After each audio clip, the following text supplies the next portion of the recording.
All the pigs you don't use, you put them in the tenner so you don't lose them. Should be rope in there, obviously. Walgett, northwest New South Wales. Isaac Gordon is a pastor, a former prison guard and a family man. Today, he and his brother Bert are setting up camp with kids from nearby schools. This trip, carried out with off-duty police officers, is a blueprint for his dream project to help local kids deal with the issues he says are prime causes of Australia's Aboriginal incarceration crisis. I've had this idea for a long, long time to get a healing centre for our youth, and hopefully down the track we will. And you fellas have a big part of that. And I believe the river is a place for healing. As an elder, he wants young people to stay connected to Indigenous culture and country, stay healthy and get off the grid. None of these kids have fallen foul of the law, but there are many young people in his community who have. He's got his sights set on helping young offenders. What happens? They go to jail, they come out and go back to the same place they lived, and they go back to the same, the same rot they put them in there. They go to jail, they come out of jail, they do the same thing, they go back to jail, and it's continual. As these young people enjoy some time on the river, Isaac, who's also a police Aboriginal community officer, says rural Indigenous communities like his are in dire need of help. It's not just imprisonment. The rate of suicide amongst Australia's First Peoples is twice that of other Australians. Sex abuse or drug abuse or alcohol abuse or whatever, mental abuse, if they're grieving, they go to the healing centre and they're here trying to heal them. I've seen the family breakdown. I've seen drugs greater and worse drugs than ever before. I've seen mental illness greater than I've ever seen it before. So they turn to drug, they turn to drink to try and get that peace or healing, but only lasts for a little while. And then they're in the gutter. Mate, it breaks your heart, to see our young fellas locked up. The jail are full of young youth, Indigenous youth. Despite decades of lip service and royal commissions, the full extent of Australia's incarceration of its First Peoples is extraordinary. Aboriginal people make up around 2.5% of Australia's population, but they take up over a quarter of the beds in jail. For juveniles, the figure's almost 40%. Australia also fares miserably when compared to other countries' First Nation imprisonment rates. US figures are hard to come by, but while Canada incarcerates its First Peoples at around 10 times the rate of non-Aboriginals, Australia fares even worse. It locks up Indigenous people at a rate 15 times that of other Australians.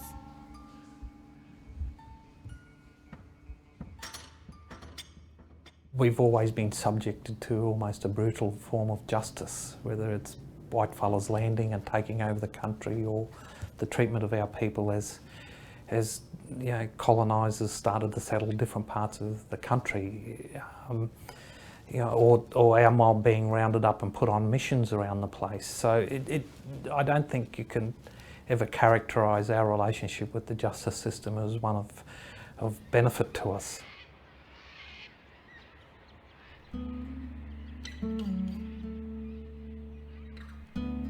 The biggest town in this part of New South Wales is Dubbo. 10% of the population is Aboriginal, a much higher figure than in Australia's big cities. On the public housing fringes, young people like those Isaac wants to help tackle poverty, drugs and mental health issues. Dying young or getting locked up is frequently the result. First one I got locked up for is a snatch and run. Did up in the mall on an old lady. And the second one got caught for breaking into cars. And the fourth one was breaking in us. Fingerprinted. Got an armed robbery charge, but got dropped down to goods in custody, or aggravated breaking in us. and I forgot what the other one Boney, was. as he's known, is a textbook case of how familiar jail has become to some sections of the community. Inside, he's got family from all over. And you met all my cousins from Bree and all that in there. Met a couple people from Wakenya, Burke, Sydney, Griffith, Wagga, Grafton and all that, Tamworth. As a child, he was shuttled around. His own dad served time too, and Lawrence Boney has paid the price for crimes both major and minor. His last sentence was picked up by a national newspaper. The headlines depicted a justice system with one rule for white defendants, another for black. Remarkably, as a juvenile, he was sentenced to a year in prison for being stopped with cannabis twice. Its total street value, $30. It was reduced on appeal, but it wasn't an isolated case. Another Indigenous boy round here received a year in jail for stealing hamburger buns, also reduced on appeal. Between 2007 and mid-2012, 245 Aboriginal youths were sentenced to jail in this part of New South Wales. The number of non-Aboriginal youths who received jail time was 12. Indigenous youths are more likely to be proceeded against by police, more likely to be found guilty, and more likely to get a prison term. And in some communities, prison has become an everyday part of life. They've quite often got family within the particular facility. They know they're going to get fed 3 times a day. They know they've got a safe bed to put their head down every night. Some of these children, and I was talking to somebody from within the system this morning who was saying, when they go back to jail, am I getting my old In room remote back? towns in New South Wales, detention is sometimes the judge's only option. A lack of resources means defendants can't be ordered to perform community service as an alternative. While local police do attempt community outreach programs, they're often accused of over-policing Aboriginal communities, but they say they're overburdened.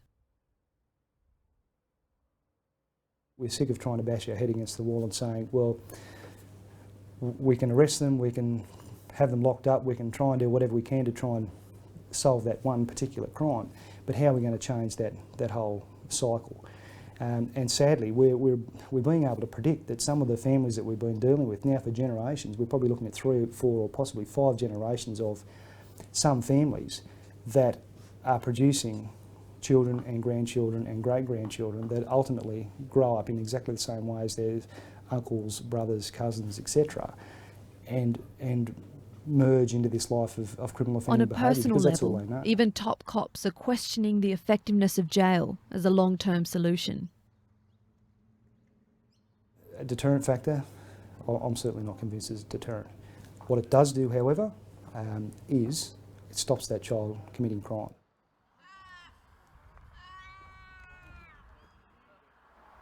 Yarragu then decided that he'd cut all the pieces of the fish up and throw them in what was the river then, the Barwon River, that the cod made. And he gave a name to all those pieces of fish once they were thrown into the river. So all the water creatures got a name. So for example, there was Dungay, which is yellowbelly. For Isaac, Gagai, the which is erosion the of catfish. Aboriginal cultural knowledge, suppressed and undervalued for 2 centuries, has young people lost. I hope down the track our young youth will understand who they really are, where they come from, where their land, where their boundaries of their tribe, of their nation, and get to grab hold of that. Say, well, I'm a Nimba person, or I'm a Barkindji person, and say and be proud of that. That they lost a lot, and I always said that we had a stolen generation, but now we've got a lost generation. If you lose your identity, you lost everything else. If you don't know where you come from, if you don't know who your people are, and if you don't know your culture, well, you lost your way, and you've got no identity. So who are you? Who are you if you've got no identity? You're a nobody. I reckon we should tell them ghost stories so they'll go to sleep early. I love my people, you know, I love my youth, the youth. I love trying to help them. And that's a lot to do with my faith, you know, to care for them and to love them and try and find help for them if I can, you know. That's one of the reasons I'm fighting for the healing centre, mate.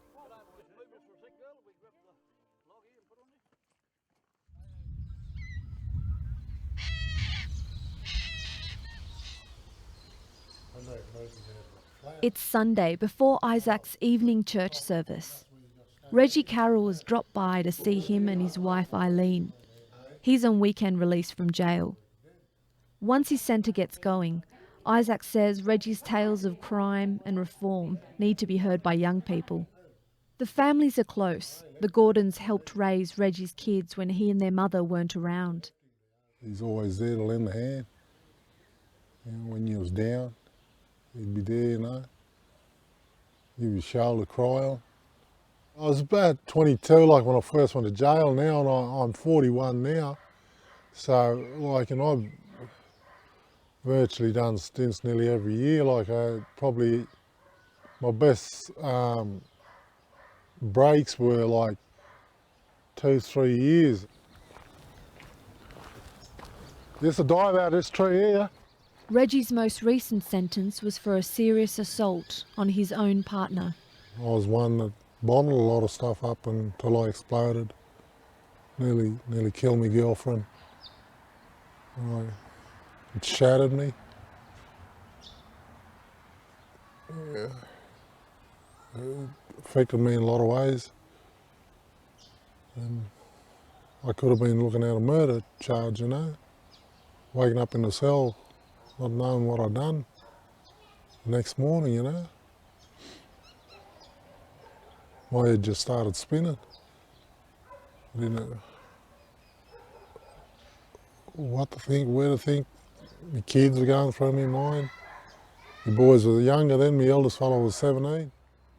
Reggie says he's often worried what effects his actions could have on his children. But he also knows what it means to have a troubled childhood. His own upbringing was fraught with a trauma well known to many Indigenous families. His grandmother was part of the stolen generation, the widespread government removal of Aboriginal and mixed-race kids from their parents, right up to the 1970s. His other disabled grandmother took her own life in the most terrible of ways. She wheeled herself away from the cottage and doused herself with kerosene and lit herself alight. And that's one thing, I suppose, my old father, you know,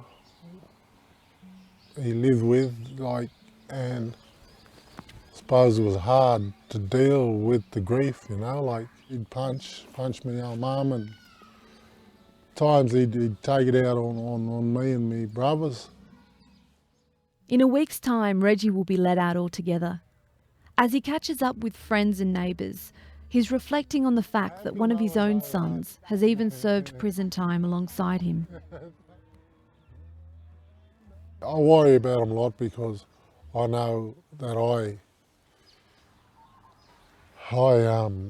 going through all my, you know, depression, all the domestic violence. I've felt worthless.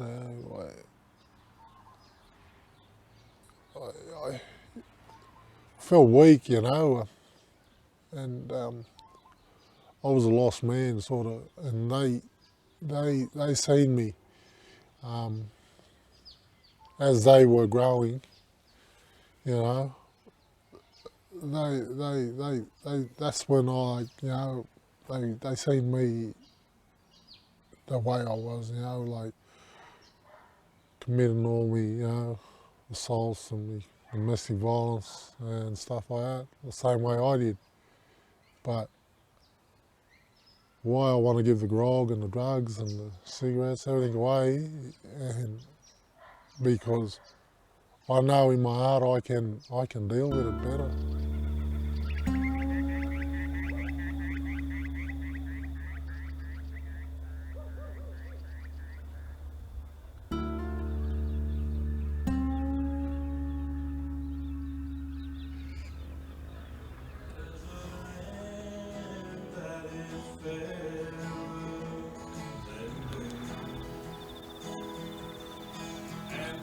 afraid we can see beautiful. At church that night, Isaac's family make up most of those in attendance.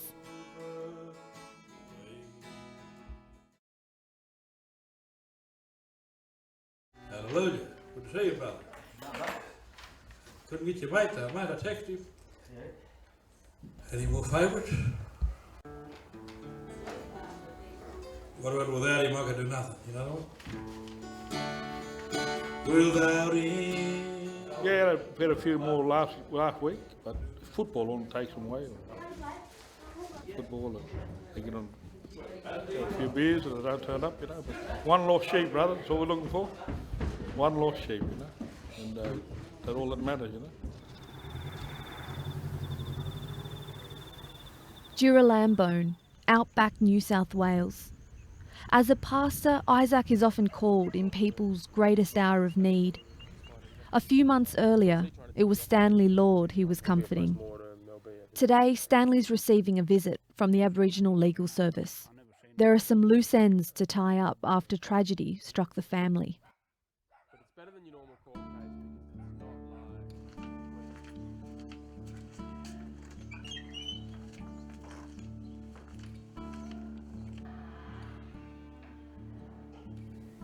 It was the 19th of January there, and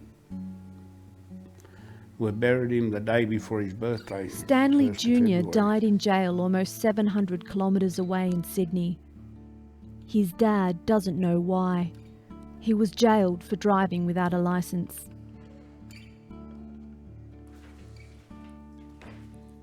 Yeah, it's all his stuff.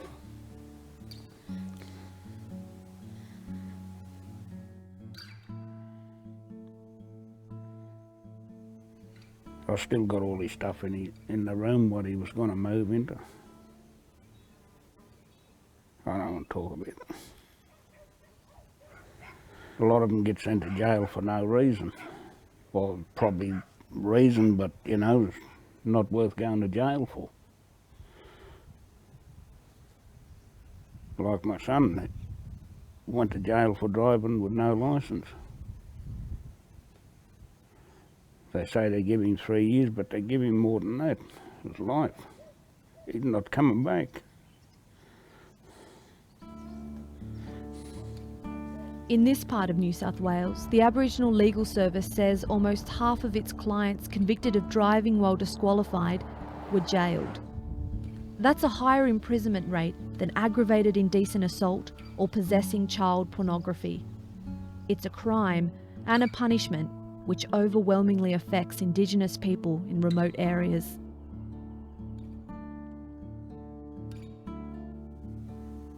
Visited him in the hospital before he passed.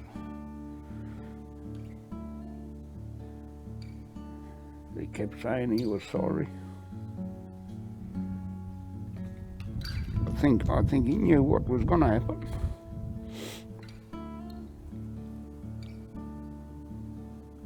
Stanley Sr. now awaits the results of a coronial inquest.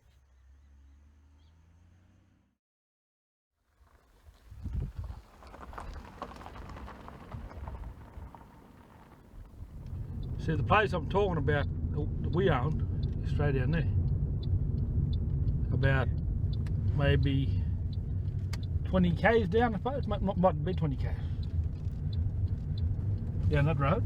6 months later, and there's a glimmer of hope for Isaac's plans. He's been invited to see the facilities at a boarding college near the town of Brewarrina. Red tape has seen it closed for the meantime. The buildings sit unused.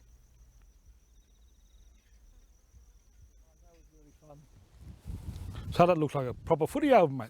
Yeah. It's not quite full length, but it's close. Close, yeah. Yeah. So how's that come up and it's watered? Nice. Oh, it's nice. Yeah?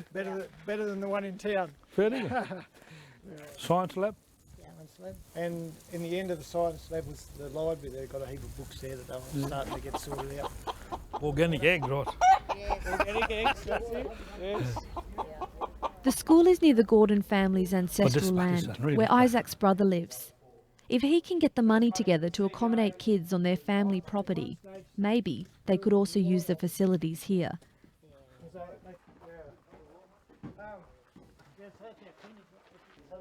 We just made them making boomerangs and didgeridoos and clapsticks, woomeras, and they have a little shop at the front just selling stuff on the Touring way the past. vast property, it should be an exciting day. But Isaac's mood is low. His doctor has told him that the number of funerals he's carrying out is affecting his health. Days earlier, a boy he was spending time with through his police liaison work is thought to have killed himself.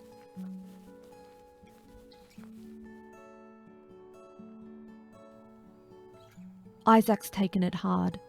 Just the quietness and the soothing feeling you get when you sit beside the water, And sometimes that's all our kids need, just to sit down and think about life, where they're going. They say, Brother Ike, you're strong, but yeah, I'm strong, but not me. That's right. It's my faith that makes me strong. That's right. And you're weak. But I get, it hurts me, and I got to have a time where I just sit down and cry, let it all out. But our youth, I don't know how they're coping with it, mate. No one don't want to get out of bed and go to school. Yeah. In his office in Sydney, the Aboriginal Social Justice Commissioner says despite all the failed top-down policies of the past, there is space for optimism. Government and corporate players have agreed to fund the Aboriginal Legal Service's new Justice Reinvestment campaign.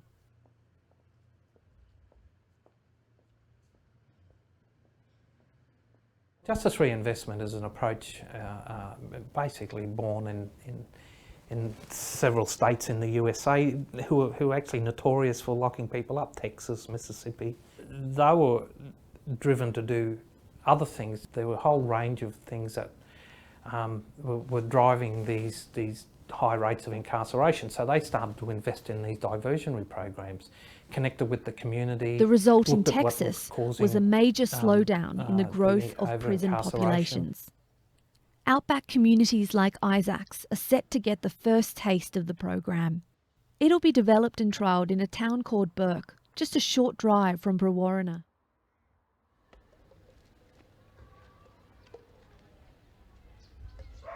It's got to be driven by the community. It'll take some time to get the community talking about this, and we've got to start changing the way we do things. It's, the definition of insanity, keep on doing the same thing and expecting different results. Well, this is the place we chose for the healing centre. There's a nice little mountain and we're going to try and put the buildings around the foot of the mountain, so the kids got a bit of a, they can see a bit of beauty when they wake up.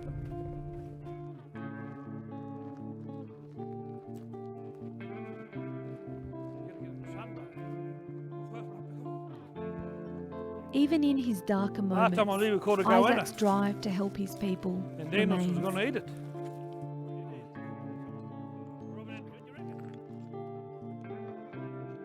Like I said to my brother, if we lived on the North Shores of Sydney, it'd be a different story.